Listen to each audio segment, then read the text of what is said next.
Hi, Morgan Freeman here. I want to talk to you about a serious rare heart condition called ATTR cardiac amyloidosis, or ATTR-CM. Now, I don't have the condition myself, but if you're living with ATTR-CM, it's important to know about treatment options like Berube, also known as acoramidis, because you have the power of choice when it comes to treatment. Berube is an old medicine used to treat adults with ATTR-CM to reduce death and hospitalization due to heart issues. Tell your doctor if you're pregnant, plan to become pregnant, or are breastfeeding, and about the medications you take. The most common side effects were mild and included diarrhea and abdominal pain.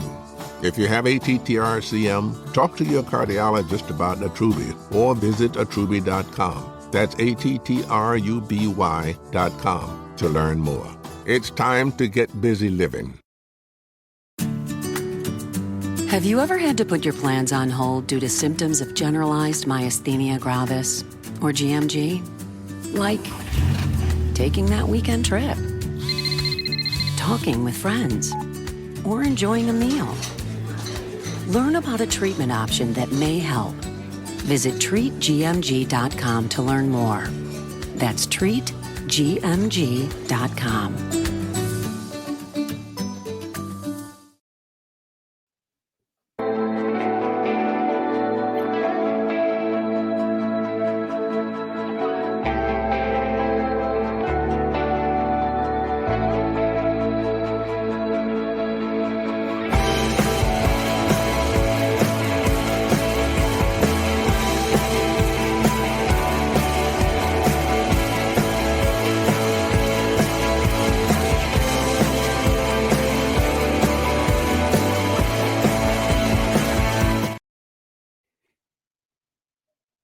Ladies and gentlemen, it's playoff hockey at its finest. The Maple Leafs up 3-1 over the Senators.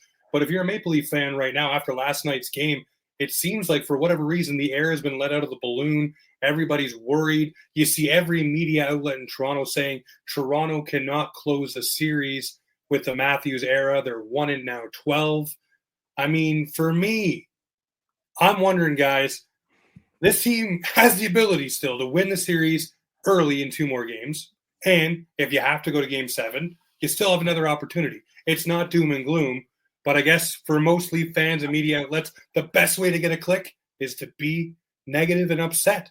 I'm stoked we're going to do it on home ice. But before I go any further, special guest tonight, the man, the myth, the legend. You see him, he's Petey. He's breaking everything down over on Twitter or X, whatever they want to call it.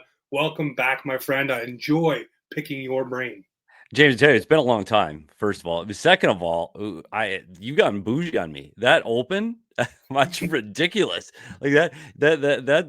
Like I look at that because I know how hard this is. Like people think this podcasting is turn on a microphone, hey, go at it. It's not. It is so much harder than that when you're doing this on your own. So hats off to James. That open is ridiculous, and I'm all about let's talk in some Ontario hockey. Can't wait.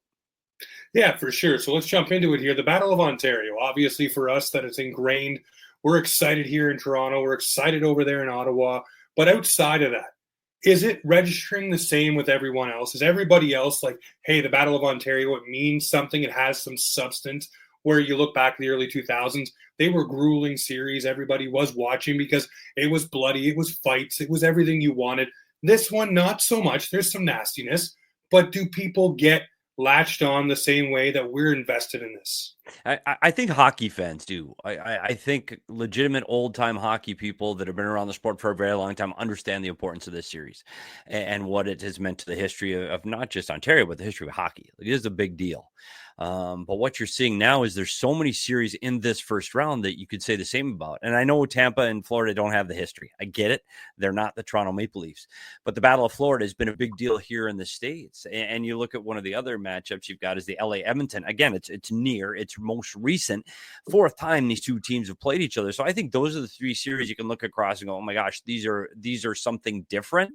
And Toronto, Ottawa is most certainly that. But the history behind this series is much more elaborate and defined, and it's a bigger deal than we're seeing across these other series. And honestly, at 3 games to 1, I know that that it might show that this series isn't close, but this series is everything that you're expecting. Like it's 3-1, but honestly, and this is a Leaf fan. The last 2 games going to overtime, or last 3, this could be 3-1 the other way. I mean, that's how close this series is. When so many people said, "Hey, this is a wild card versus Toronto. Toronto came in rolling here. This is going to be nothing." It's Ottawa. It's Ottawa and Toronto. So I think that brings out the best in both teams. It definitely does. And I was one to say that this series would go 5 games. Looks like we might have that opportunity Tuesday night to wrap that up. But a sweep would have been nice. It would have been something to give them some rest, some time off. Obviously, the nastiness is just going to continue to carry over. And it really did start to get nasty there in Game 4. Obviously, the elbow to Tavares, a lot of different plays. You see Chuck running around now trying to do his Chucky things. But I look at this and I say, are the Leafs different from what we've used to be seeing here? Because I'm seeing a team, the core 4 is producing. You're also looking at guys blocking shots, throwing hits. I watched Mitch Marner throw hits. William Nylander get nasty along the boards. This team looks different with Berube, but they just also are bringing it at a different level. And it may just because it's the Senators, but I think this team has a different identity. And I want to know from 50,000 miles away, does it look that way to everyone else? I think it does. And it's one of those things when we talk about the Toronto Maple Leafs and where have they been in the playoffs over the last several years. And one of the elements they've missed is the pushback. It's the ability to play a different way than, hey, let's run and gun, throw it behind their D and chase out to the neutral zone and beat them on man rushes. And they've done that extremely well. This is a high-skilled hockey team. It still has that skill, but this is the first time you go, hey, there's something a little different about the Leafs. They've got some pushback. They've got deeper guys in the lineup than they've had before. You can roll 4 lines and get something out of each line a little bit different out of each line, but you're still getting something out of each line. And I think that the Leafs fans can be excited about that. But there's other things too, though, James, when you're looking at the depth of their defense and how they can still, you were talking about rolling out 3 pairs. And I'm a little partial to Oliver Ekman-Larsson because he played here in Arizona. But again, he was an integral part of what Florida did last season. And he filled in when some of their players got hurt. He played on the top of their power play in the game 6 and 7. He was a big deal for their team. And I think what made him so special is that, yeah, he can sit back and play 5-6 minutes too. He can play the 5th, 6th player role and still be effective. And I think for Toronto to be able to put Oliver Ekman-Larsson out on the ice, they feel comfortable. They feel safe with Oliver out there. So I think their D-core has been stronger. And most importantly, and we've been saying this about Toronto for decades, is I think Stolarz is playing extremely well. And they've got a goaltender right now that who's their guy. It's not is it this guy or that guy or what guy is it going to be good? Stolarz has been playing very well. And he's been making the big saves when he makes the big saves. And let's be honest, I know we don't want to look past teams, but if this Toronto Maple Leaf team is going any further than the Ottawa Senators, Stolarz is going to have to be elite. He's going to have to be phenomenal. He's going to have to be one of the best players on the ice. And we're used to saying that about Marner and Matthews and Nylander have to be the best players on the ice. To win a cup, to get that far, Stolarz is going to have to be the best player on the Toronto Maple Leafs. Well, what was he, 11-1 now in his last 12 games, obviously rolling coming into the playoffs. So you can't put that aside and say, oh, it means nothing. It means something. He's on top of his game. The reason why he is the game 1 starter, the reason why he's been relied upon. It's funny, though, after last night's game, the question started to flow from some Leaf fans and some pundits. Should the Leafs start Joe Wool in Game 5? And I'm like, what did Stolarz even do wrong? He's giving them every opportunity to win. He's coming up with key saves at key moments, which the Leafs usually don't get. Those usually don't happen for the Leafs. The Samsonovs, the Andersons, the Campbells, all those have come before him. There hasn't been that moment where they've saved a key save to allow the Leafs to go down and score, get ahead in the series. This is the first time in 20 years the Leafs have had a lead like this in a series. It's usually a 1-game lead they've had, or they're trailing, trying to play catch up. So for me, Stolarz is elite. You're right. Yeah, and a couple of things too, though, about that. And you look over the last 2 games, Game 3 and Game 4, he went through some stretches where he's not getting any shots on goal. He got 1 shot on goal in the second, and then you go back 2 games. It's what did he end up with? He ended up with 2 shots in the third, going those long stretches without shots. But then when you do get a shot, and this is what Ottawa's strength is getting to the blue paint, disrupting the opposing goaltender, the opposing defense. They are so aggressive around that area of the net that now I haven't seen a shot in 15, 20 minutes of real time, not clock time, but I haven't seen a shot. And now all of a sudden they got 4 guys in the crease banging around. I think that makes it very difficult for Stolarz. And for him to make the saves he's making under the situations he's making them in, Ottawa's crushing the net as good as any team right now in the playoffs. And I'm I'm not just blowing smoke here. Ottawa's been outstanding at getting anywhere near that blue paint and causing havoc. And if Toronto needs to clean up one thing, it's their ability to box out and get under sticks for players in that area. They're giving too many second chance opportunities. They're giving up too many rebounds, tip screens. They're going to have to do a better job. I still believe that they're the better team. They're going to get through Ottawa. I believe that. I think Ottawa, what a great season, made the playoffs. This is great. They got the win against Toronto. Toronto's going to get through in this series. They're not going to drop 3 more straight to Ottawa. They're just not. They're better than Ottawa. And I'm sorry to Ottawa fans. This isn't your year. You're better. And you're finally one of those teams like we talked about Buffalo and Detroit. You finally made the playoffs. This is great. You're building and you're young. Your future is going to be your better times. It's not today. And I do think Toronto's going to get through this series, but they do have to defend the blue paint better in front of Stolarz. They do, and there's a couple of guys really that I look to do that, and that's McCabe, and I look at Tanev. Also look at Carlo. Those are 3 guys really, and I mean Simon Benoit. I do think for all his, hoopla right now and where he scored that goal and, he's kind of in the spotlight for 2 overtime plays, he's a guy that's limited in my opinion. He's not the biggest guy in the fight, and him moving bodies in front of the net, he tries, but he gets out-muscled a lot of the time. And he's a guy that you obviously would look maybe next season to upgrade on, but no slight to him. He's blocking shots and doing what he needs to do in that regard, but boxing guys out in front of the net, he's not that guy. He's not big enough to do so, in my opinion. But the guys like Carlo and Tanev and McCabe, those are the guys you got to lean on. Even OEL this season has a little bit of a nasty uptick to his game too, where he just isn't taking crap off of anyone. Yeah, he was a leader in Arizona, and I think you saw that part of his game at times in his younger years, and then he went through some tough years. He really struggled in Vancouver, and then until he found his game as, hey, now I don't wear the C anymore. I don't make this big bag of money anymore. I play a different role, and I think that's why he has been so effective to Toronto. But to your point, you're right. He's not the guy that they're going to rely on late in a game where you need to get some toughness in front of them. They have other guys, and they haven't had other guys in the past. They haven't had the depth of defense. I know you're right. Would you like to make some changes and add more players? Every team in the league right now wants to add 1 or 2 more players. Everybody. And so to say you want your third pair defenseman, you'd like to change up, everybody's saying the same thing. It's, do you have the guys above him that have the ability to win games, especially close games? And I think that's another key to what Toronto's doing right now is they're winning close games.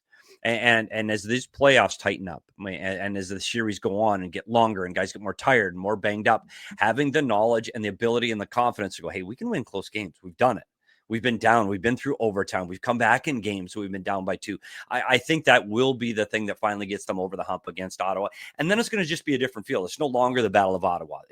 Ontario, excuse me. It's no longer the Battle of Ontario and all this history and all this tension and pressure. That's gone. And now we're just the Toronto Maple Leafs again. It doesn't get easier. By no means does it get easier as this goes on. But that added pressure of we've got to do this for man and country makes it more and more difficult. So they've got to get through this Ottawa team. And I do think they're going to do it at home in Game 5. I do think so as well. And I look at this team and I say it's different from other years because for so many times we were asking where's the offense from the core 4? And they're producing. You have Marner in Game 1 of the breakaway. Matthew Knies, breakout season. And, I talked to you about Matthew Knies a little while ago when you were on the show and saying this guy is going to be a breakout guy. And you were hyping him up too, saying, watch what this guy will bring. And I don't know, but for me, this is way more than I expected out of Matthew Knies. But he's blossomed into this power forward that really also has a little bit more jump in his step skating-wise too. He's not as slow as he was. He's got more pop and power when he's going down the ice, especially you see that goal last night and the finish. Absolutely beautiful for him. But not only him, but then you start talking about Matthews, Marner, Nylander, Tavares, everybody who's getting on the score sheet that you need. And coming early, getting those points, I think that takes a weight of the world off their shoulders. And now it's like, hey, we can do this. This is something we can do. And a guy like Berube who won't let you think otherwise. Yeah, and it's funny you talk about the core 4, and now you have to think Knies is a big part of what they're doing here with his size. And you do mention his speed on that shorthanded goal last night. Surprised, like stunned at how his feet move now. He is an exceptional hockey player in this league, and I'll say this as an Arizonan. the current Arizonan. He is a native Arizona. They missed it. They missed it on the draft. And I know they took Josh Doan in that spot. And Josh Doan's a really nice player, and I think he's going to do great things in Utah. But I think they could have worked out a situation where they get both of those players. That's how much I like Matthew Nyes. And I knew back then that his ability to separate players from the puck, that his desire to get to the blue paint, which is very hard to do, by the way. People think that's easy. That's hard. And his ability to do that and add to this offense is great. But when you look up and down the score sheet right now, the Toronto Maple Leafs, William Nylander has 1 goal right now through 4 games. And that's not a bad thing. That's a good thing. That's telling you you're getting scoring from more people than you had in the past, where you didn't have to rely on Nylander and Matthews to carry this team through. They each have 1 goal through 4 games, and you're up 3-1. That's a wonderful sign as you're getting the offense spread out up and down this lineup. You're getting goals on the power play. You're getting goals shorthanded. You're scoring 5-on-5. Your back end is pitching. You've got 4 goals from the defense. I think those are all the chemicals and all the things that we're saying that are different about this Leaf team this season. Is it's not just Nylander and Matthews have to carry it. And if they're not carrying it, we're not going to win. I think that is probably the biggest reason you're going to see this team continue on and make it through into the second round, is because their ability to spread out their offense throughout their lineup. No, definitely. And I look at the defensive scoring. You just touched on it for a second there, but OEL really adding that nice touch. That 3-3 goal last night, coming down the wing, sneaking in, getting that goal. Morgan Rielly, for whatever reason, last playoffs he wasn't, but against Tampa and against Florida, even a little bit there 2 seasons ago, he was on fire. And he's back to being that again. So I don't know if it's just playoff Morgan Rielly. We start dubbing him that. Wait till the second season for Morgan Rielly to turn it on. But, hey, I'm all for it. I love goals from the back end. Simone Benoit obviously getting the OT winner as well. So this team is getting production from places that they usually don't. And the weird thing is, so far, you really haven't got any big chip-ins from the bottom 6 yet, other than the Max Domi goal. But you could say he was, was on a line change, so basically snap that in. But I look at it and say, I think Scott Lawton will still score. I think Pat Chiaretti will bang in a couple from in front of the net. I look at the Holmbergs, the Lorentzes. They're different from years past. They're guys that are spending significant time in the offensive zone, wearing down the other team, carrying that puck. They may not be producing offensively yet, but they're getting their looks, they're getting their chances, and they're doing what good teams do, wearing down the opponent's better lines by hemming them in their own zone. And I love it. Haven't seen it out of the Leafs. It's completely different. And they're responsible. And I think what the bottom 6 for Toronto has missed for so long is guys that are able to play a 200-foot game, that can defend, that can keep in between themselves, stay above their opponent, stay between themselves, the goaltender and the puck. And I think their bottom 6 has been able to do that. And I know Max Domi got the goal, but there is more offense coming from this bottom 6. There is. I like Scott Lawton a lot. I think he's a good player. I think he's made great plays in the defensive zone. I think he's helped transport the puck up the ice. I think this bottom 6, their ability to get on the score sheet is coming. I really do. Having said that, there are some coaches that will say on that bottom 6, as long as you're coming off the ice even or better, as long as you're not getting bowled over by the top 6 forwards of your opponent, especially on the road, and you're able to hold your own and keep them off the score sheet. If you can consistently do that through the playoffs, that's a win. Okay, and I think that the bottom 6 have absolutely been able to do that. And you look at all these low-scoring games we're getting, it's because of their ability to defend. Yeah, and that's something they've done all season long as well. They've been able to play those closer type games and close them out. So it prepared them well for the playoff hockey. Well, before we keep going here, got to get to a little housekeeping here with our friends over at the Hockey Podcast Network. They've partnered up with DraftKings. You see the promo code there. Use THPN. The NBA 82-game grind is done, and now the fun begins. The NBA is here with the playoffs, and it's time for high-stakes drama, clutch moments, and jaw-dropping plays. I can't wait. If you're looking for make the playoffs even more exciting, DraftKings Sportsbet has you covered as the official sports betting partner of the NBA. Try placing a bet on your favorite player's performance. Will they drop 30, 40, or even more? Here's something special for first-timers, too. New DraftKings customers, bet $5 and get $200 instantly. Get on over there. Make it a playoff run, and remember, with DraftKings, download the DraftKings Sportsbook app. Use the code THPN. That's THPN for new customers to get $200 in bonus bets, and just for $5. Only on DraftKings. The crown is yours. Gambling problem? Call 1-800-GAMBLER. In New York, call 877-8-HOPE-NY or text HOPE-NY 467-369. In Connecticut, help out with problem gambling. Call 888-78-99777 or visit ccp.org. Please play responsibly on behalf of Boot Hill Casino and Resort Kansas. 21 plus, age and eligibility varies by jurisdiction, void in Ontario. New customers only. Bonus bets expire 168 hours after issuance. For additional terms and responsible gambling resources, see dkng.co/audio. There you have it. I'm the worst ad reader there is. But that's really good, James. Good for you. Yeah. And a bigger deal again from a fellow podcaster is at least you have sponsors, which seems to help. So good on you there, James. I appreciate it. All right. So something I want to ask you. Obviously, last night, no penalty called on the John Tavares getting elbowed in the face, has to leave the game. Penalties, game one, you would swear that the refs were in the Maple Leafs pocket from Ottawa Senators fans, the amount of power plays they've got. Game two, game three, game four seem to be a little bit more even, in my opinion. But there are things that are missed. And, of course, when I see things that are missed, I always refer to my friend Dave Jackson, former NHL ref, works over on ESPN. You probably heard of him a couple times or two. Sure. So I always ask him, the one trip on Marner, he said definitely should have been a penalty. The elbow definitely should have been something, done there as well in that situation to Tavares. Obviously, that kind of hurt the Maple Leafs, if we're being honest, with that 4-minute power play. Didn't have him in the bumper spot where he usually is. So that really changed the power play look a little bit. What I want to know for you, Dave seems to think that the referees don't officiate any differently. The whistles don't go away. They're still called the same way. Do you see officiating differently in the playoffs? Because I definitely do. And this is hard because I know Dave really well, and we've talked about this. And he says, no, the refs are completely impartial. They're completely the same. But let's face it. This is playoffs, and it's playoffs for them too. And they understand the importance of these games. Now, that does not mean that they're not calling penalties. I don't mean that. I don't mean that they're letting things that are egregious calls they should be making that they're not making this. I'm not saying that at all. I'm saying they're human, and they can see little plays. And I saw it. I was watching Colorado Dallas, and I forgot the instance. Other than it was a very minor infraction. Like you bumped the guy, and you could have. There was that gray area, and you go, you know what? This score is tied. We're in the third period. Like, gosh, I hope he doesn't make this call. They don't want to be on. They don't want to be in the forefront. They don't want to be the guys deciding the game. They don't want to kick centerman out in overtime. Like they don't want to do those things. So I don't believe that they're outwardly doing this. They're purposefully putting the whistle away. I don't believe that at all, that they're purposely, but it's real. Of course it's real.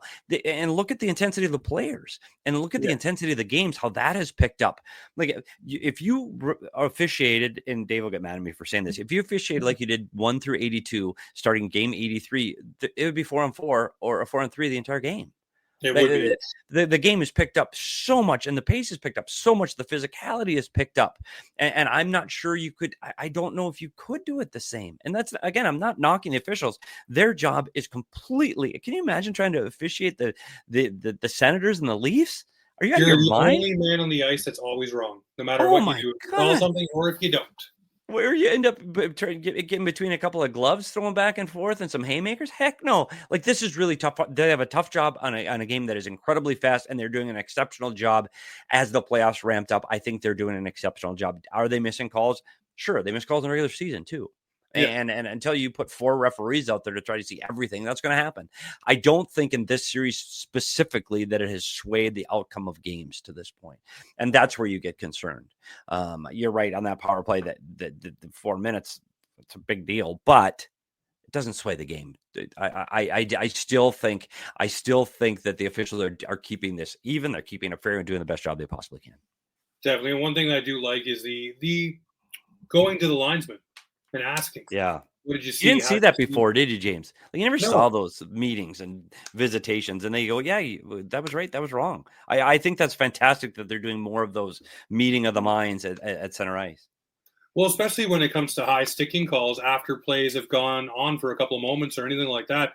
Afterwards, the guy's bleeding, and they go over to the linesman, hey, did you see it? And then they go and review it, and of course it did happen. So then you get the penalty call after the fact. And you know what? I like getting things right.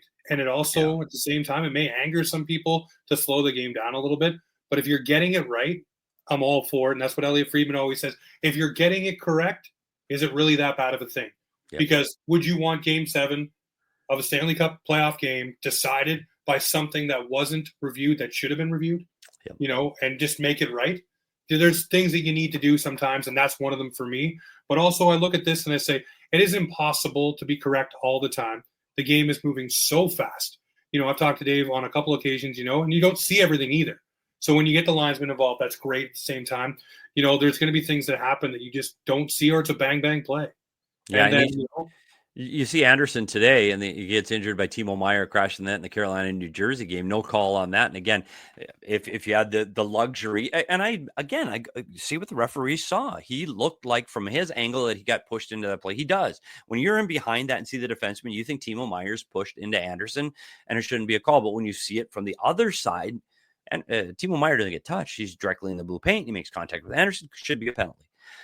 But they make mistakes. And if you could review that, gosh, I don't know. I don't know if we're there yet, James. We're reviewing all the calls. I don't want these games to review all the calls. Yeah, but you're right. I'm sorry that they missed that one, and I hopefully Anderson's ready to play in the next game for Carolina. I hope so. I hope so as well. And for me, I've been a big proponent of this. I love the rule in the NFL where you throw out the challenge flag. Maybe you get one coach's challenge a game, and if you miss it, you still get the penalty. But, you throw it out there and say, hey, I want you to look at this. Yep. And, that could be something that adds an element to the game. It also, I agree. Get it right. Just get it right. Just get it right, because this is the other thing I'll say on this topic too, is what you don't want as an official or as the league is you don't want 2 million people, everybody sitting at home watching the game, knowing what the call should be, but the guy on the ice doesn't. And that's what's frustrating when everybody else sees, okay, this should be the call. I get it if it's 50-50 and there's a debate and I'm not sure, like should Matthew Tkachuk be suspended for his hit at center ice against so I don't know. Some people say yes, some people say, so that doesn't count. But a play like this where it's clearly he's not hit. Yeah, I'm with you. Well, let's call Gary. You and I will have a little committee and we'll get this thing started, getting a challenge, one penalty challenge per game. And if you get it right, you get to keep it. If you get it wrong, you take a penalty. I like it. Take a penalty, away you go. Same thing as a review now for a goal or anything, goal or interference. Yep. Just allow it to be one carte blanche thing that you can challenge. And again, you mess it up, you get on the penalty kill, and away you go. It seems pretty easy to me. Just don't throw it on the ice where the boys are skating. That's all right. So last thing for me to touch on with you. Obviously, you've been under the umbrella of Brad Treliving before, and this team here really does embody Brad Treliving. He brought in the Oliver Ekman-Larsson, someone he knew, but an Anthony Stolar. So even lower than that, Steven Lorentz, getting these guys here. Chris Tanev, another guy, not a huge amount of familiarity with, but knew what he wanted out of this player. Wanted him last season at the deadline, got him this season for this season. But the acquisitions that he's made really has impacted this lineup. Then going and get Carlo, a guy with term, Scott Lawton, a guy with term. And I think Lawton, it was very much so said last night on the broadcast, when you get traded and you're not expected to be traded or not ready for it, it really throws your world into a spiral. And that probably was what his play was indicating, what he was doing, because he was all over the place. You have your family, you have everything, nothing settled. Now he's settled. Now he's here. He knows where he's going to be. Everything is good. His game is uptick. But I look at these guys that Brad Treliving has brought in, and, of course, Craig Berube, and it really all seems to mesh together. So I'm asking Brad Treliving, this guy here with Craig Berube, do they got the right mix for this playoffs? Because to me, Craig Berube is exactly what this Toronto Maple Leaf team needs, the booming voice, but also the guy that won't let you quit on yourself. Yeah, it's interesting because I've come at it a little different perspective because I've been able to sit in the coaches room with a lot of different coaches that coach different styles of hockey. And the last coach I worked for in the National Hockey League was Rick Tocchet. And Rick Tocchet and Craig Berube are extremely close friends. And they talked during the bubble and the playoff in the bubble. They ate together every day. They had coffee together every day, and their thought on the way hockey should be played was very similar. So I think I understand. I've never worked for Craig Berube, so I don't know exactly, but there is no gray. There's no gray with Rick Tocchet. I don't think there's gray with Craig Berube. You play it this way. This is how you're going to play. If you don't play this way, you don't play. And I think for a team like Toronto that played in a little different atmosphere over the last few years where things, I don't want to call them easy because that's not fair. I'm not throwing Sheldon Keefe under the bus that he's an easy coach. He just coached differently than Craig Berube. Craig Berube coaches with a little more of an iron fist than you saw with Sheldon Keefe. And I think this team at this time with this style of players, where it could be a country club at times with the skill level of these players. Hey, players run the show now. Make no mistake. High-end players run the NHL. They do. They run it inside the team. That's the way things work. But Craig Berube's strong enough of a personality and as a coach to put the hammer down. And I think that that's very important for the Leafs at this time. I do think that's the difference. I do think that's one of the things that will push them along in this playoffs that they haven't had. And if I'm a player on the bench, I'm looking behind me and I see Craig Berube. One, I'm scared as heck for Craig Berube. I don't want him yelling at me, but that's one thing. But two, I also see a guy that's wearing a Stanley Cup ring as a coach. And that gives me like, dude, he knows what he's doing. Like, yeah, let's do what he wants because they want to win. Everybody wants to win. It's hard, though. It's hard to win. And you look around and go, okay, this guy behind me, he's done it. He knows how to do it. Maybe we should listen to what the heck he's got to say, and maybe we should do what he wants, and maybe that'll help us win a championship. And I do think Craig Berube is the right guy at the right time. I do. I will say this about a guy like Craig Berube, too, though. Those messages can wear thin, and they don't last forever.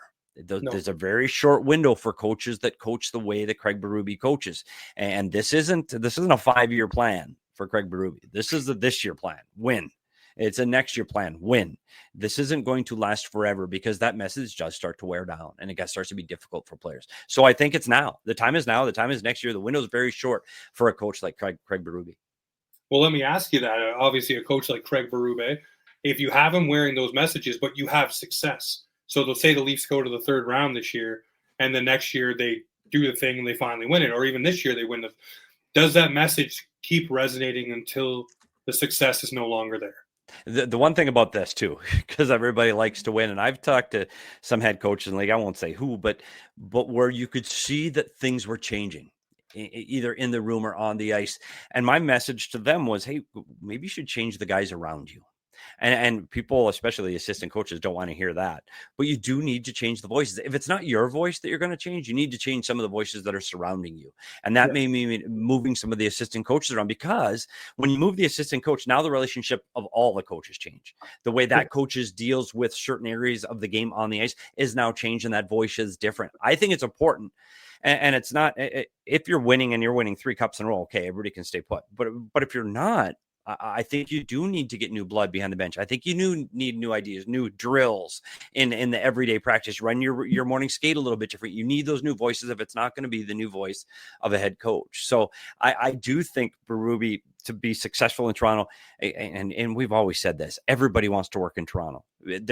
Everybody in every position, in every sport, and everybody in a hockey wants to work in Toronto, because if you're there when they get it right, you run the world.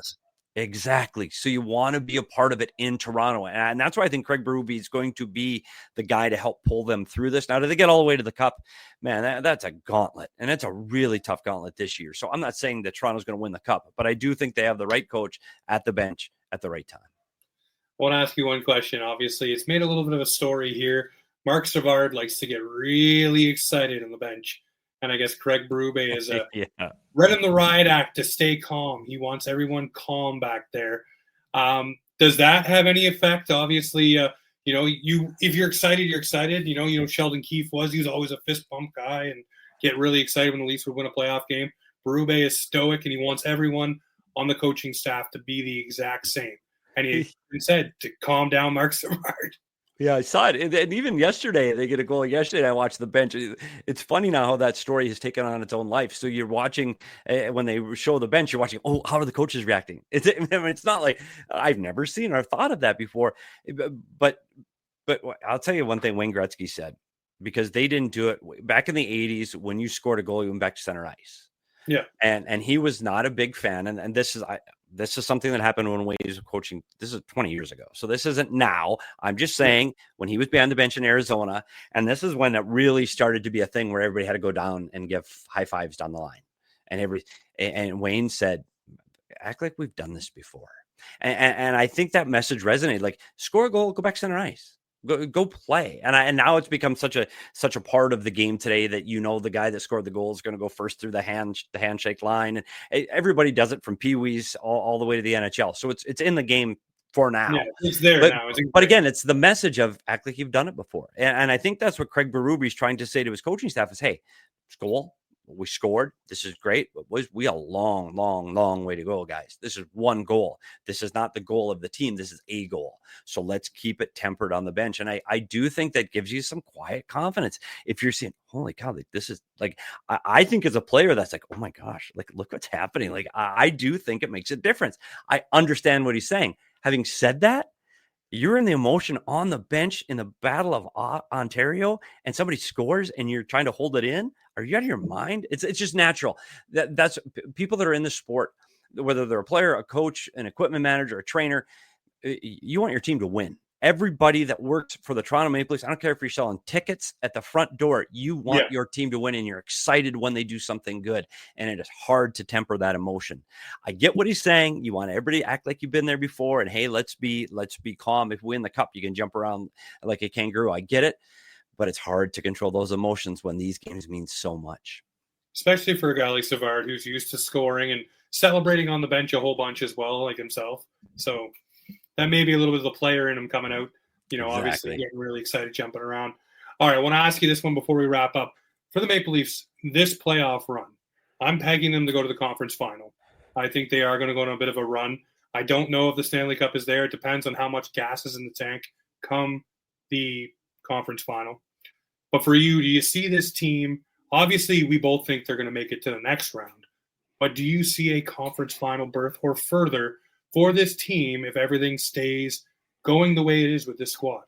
Wow, this is interesting. This is so hard, by the way. And I know everybody, I picked my predictions before the playoffs started. And I said there are going to be 4 teams that lose in the first round that could win a Stanley Cup. Yep. That's how competitive this playoff season is. I will say this. The Toronto Maple Leafs' most difficult series in this playoffs comes in the next round. It comes in the second round, as it always does when you have to face one of the Florida teams. And I'll tell you this, before this season started, I picked the Tampa Bay Lightning to make it to the Stanley Cup final. I'll say it here that I picked them to make it to the final, and then they go out and lose the first couple of games to Florida. And then I said, oh, Florida's for real. My point is, Tampa Bay and Florida are playing extremely well. They're smothering teams. They have high-end offense. They can score on the power play. They can control the play through the neutral zone, and they can take away teams' high-end offense. If Toronto can find a way to get through that round, Toronto's playing in the finals. I don't think when I look at the matchups on the other side, you're looking at Washington. I don't think Montreal gets through. I think Washington gets through, and I think Carolina gets through. So you're looking at Washington and Carolina. I think Toronto can beat those two teams. If they can get by the Battle of Florida, then I think Toronto's playing in the Stanley Cup final. And then, honestly, everything's up for grabs. I didn't think Edmonton was going to make it last year through the Western Finals, and they take the Stanley Cup Finals to the last game of the year. When you get that far, it's what goalie's playing hotter, what 4 lines deep are playing hotter, how well are you defending? Just get there. So for Toronto, I think they're through Ottawa. I mentally, I hope they're not. Like, I can say it here, but mentally, I hope they're not through Ottawa. But it's that next round. They got to treat that next round as the Stanley Cup, because if they can get there, I think this team could be extremely dangerous. Well, I fully hope that series goes 7 games and they just beat each other up. Pillar to post. And the Leafs, you don't want too much of a layoff, though. And it may be a blessing in disguise that they didn't sweep the Senators, that maybe it's 5 and, that series over there goes 6. A little less time off. You can lick your wounds a little bit, but not too much time to kind of chill and end up laying an egg in game 1 against another team. I look at this and I say, okay, the defense is better. The goaltending, you can go with Stolarz. You can go with Wool if you need to, if things start to get shaky. The core 4 is producing. We talked about the bottom 6, their ability to drive play and not score yet. That's going to come. And they do have things that they can swap in and out if things aren't working. For me, this team is for real to at least get to the conference final. Like I said, it really will. The indicator for me will be how much gas you have left in the tank, whether you face Tampa or Florida and beat them. How beat up are you after that series? Mm-hmm. Because they're going to take a huge chunk out of you, and they're going to leave you walking wounded going into the conference finals. I liked your optimism, James. I still think that's a tough series, but one thing about though that we've seen from both Tampa and Florida in this series is they're both human, and Yep. Tampa Bay showed that they give up 6 goals on 17 shots, more goals. That's the worst performance of Vasilevsky in his entire career. 6 goals on 17 shots. So it just shows that they can be beaten. And I do think once you get doubt in the back of your mind, if Florida won 4 straight, man, that would have been tough. That train gets rolling. It's going to be incredibly hard to stop. But now they've been beaten. And again, it's just that little bit of doubt in the back of your mind. And once you get that doubt creeping in, it gets more and more difficult. So there is a chance. I still, and I know Toronto fans aren't going to love me for this, that's the hardest series of the entire playoffs, is to get through one of those two teams. So I'm excited for it. I can't wait to get off this show and watch the game tonight. I want to see LA and Edmonton again. Can Edmonton even this one up? I don't know. I'm excited. The playoffs this year have been phenomenal. There are so many teams that are capable of winning a Stanley Cup this year. And there were so many guys saying to me, Winnipeg's different this year. This is Winnipeg's year. Dude, they're 2-2 now too. Yep. Dallas and Colorado could both win. Minnesota, buddy. Yeah, their goaltender's he's the MVP he's Conn Smythe now if they win a cup. But I guess the point is there are so many teams that are playing so well right now. Why not Toronto? Why not? For once, why not? Why not make it our year? Let us have the cup for once, guys. Listen, we'll go 56 more years after that if you just give us one. But I want to thank you very much. Every time I ask you to come on, we figure it out, we work it out to get you on to come on here. And also, if you guys are looking for great breakdowns, I retweet a lot of his stuff. Make sure you check out Petey's breakdowns. He has great ones. You want to learn about a thing or two, he'll teach you a thing or two. So, sir, I always appreciate everything you do. I love the videos, love all the work you put in. Thank you so much for putting it out there for everybody. I appreciate it, James. And just for you, I promise a Game 5 breakdown of the game-winning goal. I promise it. So I will get it out. You amplify it.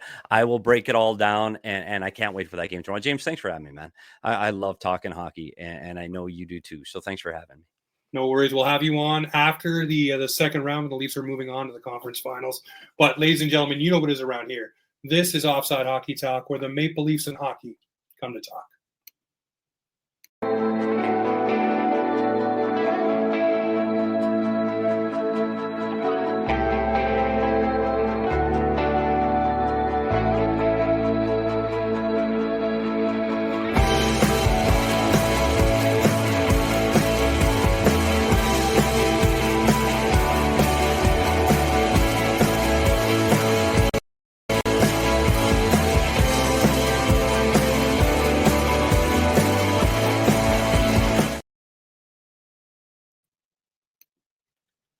Did you know 39% of teen drivers admit to texting while driving? Even scarier, those who text are more likely to speed and run red lights. Shockingly, 94% know it's dangerous but do it anyway. As a parent, you can't always be in the car, but you can stay connected to their safety with Greenlight Infinity's driving reports. Monitor their driving habits, see if they're using their phone, speeding, and more. These reports provide real data for meaningful conversations about safety. Plus, with weekly updates, you can track their progress over time. Help keep your teens safe. Sign up for Greenlight Infinity at greenlight.com/podcast.